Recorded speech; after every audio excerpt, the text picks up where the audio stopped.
Hello.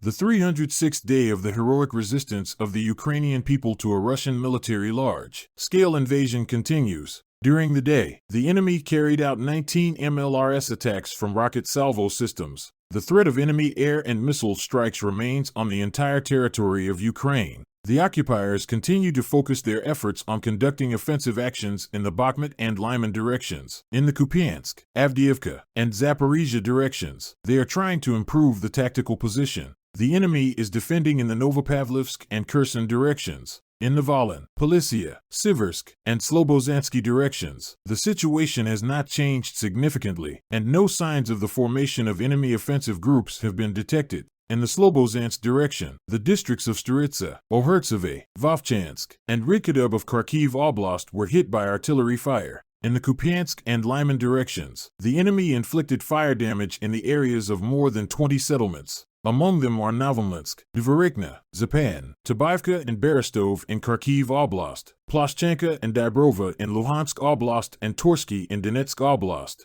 In the Bakhmut and Avdiivka directions, the enemy shelled the areas of more than 30 settlements. In particular, these are Berestov, Bilohorivka, Soldar, Bakhmut, New York, Avdiivka, Vasil, Nevelsk, Marinka and Novomykhailivka of the Donetsk Oblast. In the Novopavlovsk direction, Prikostivka, Velika Novosilka and Vermivka in Donetsk Oblast came under fire from the occupiers. In the Zaporizhia direction, the enemy shelled more than 15 settlements with tanks, mortars, barrel and rocket artillery. Among them are Novopil in the Donetsk Oblast and Alhivsk, Malinivka, Dorozhnyanka, Cherivn, Bilohiria, Malotokmachka, Novodanilivka, Novoandrivka and Mali Sherbeki in Zaporizhia Oblast. In the Kherson direction, the enemy continues artillery shelling of populated areas along the right bank of the Dnipro River. In particular, the civilian infrastructure of Novoalexandrivka, Havrilivka, Respublikanets, Novokher, Tamarine, Tyahinka, Mykolsk, Pridniprovsk, Inzanern, Antonivka, and Kherson was affected.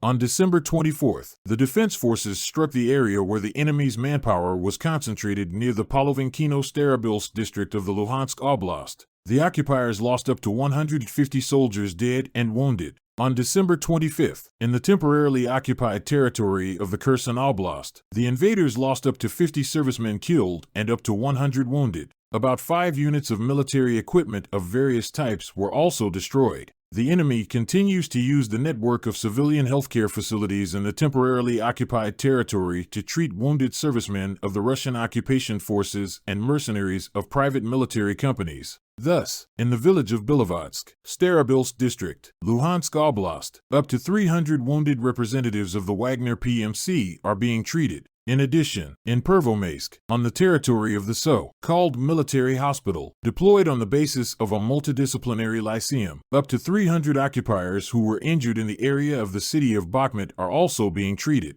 In the settlement of Tokmak, Zaporizhia region, the Russian invaders intensified administrative and police measures. Military personnel, together with local collaborators, search for patriotic Ukrainian citizens, check personal laptops and phones, and search residences. During the day, the aviation of the defense forces of Ukraine struck the area of concentration of the enemy, and our units of missile forces and artillery hit 4 control points and 6 areas of concentration of the enemy's manpower. I support the armed forces. Together we will win. Glory to Ukraine. Let's keep in touch.